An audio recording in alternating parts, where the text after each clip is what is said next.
У хомяка может быть 3 причины чихания. Пусть вот так заснула прям под конец видео.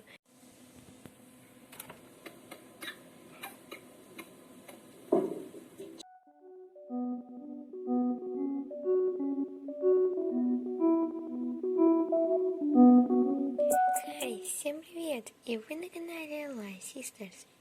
В этом видео я расскажу, почему хомяк чихает, не заболел ли он и так далее. У хомяка может быть 3 причины чихания. Первая — это аллергия. Аллергия у хомяка бывает на что угодно. На неправильные опилки хомяку подходят опилки яблочные, сосновые, классические.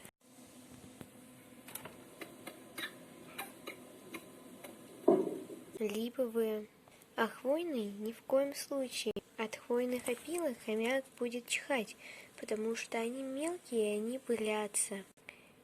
Аллергия может быть на незнакомый корм, даже не на незнакомые вкусняшки.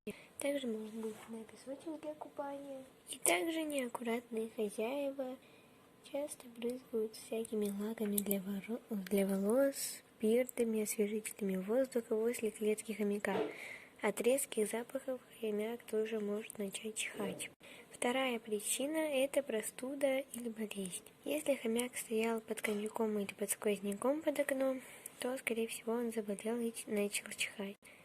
Место для хомяка нужно выбирать тщательно. Он не должен стоять на полу без подогрева, он не должен стоять, как я уже сказала, под окном или под кондиционером, чтобы он не простудился. И третья, последняя причина.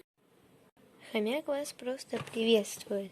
То есть, если хомяк чихает громко, весело, длится это немного, и он чихает звонко, значит, он просто за вами соскучился, хочет, чтобы вы его достали и с ним поиграли. Такое же было у Марины.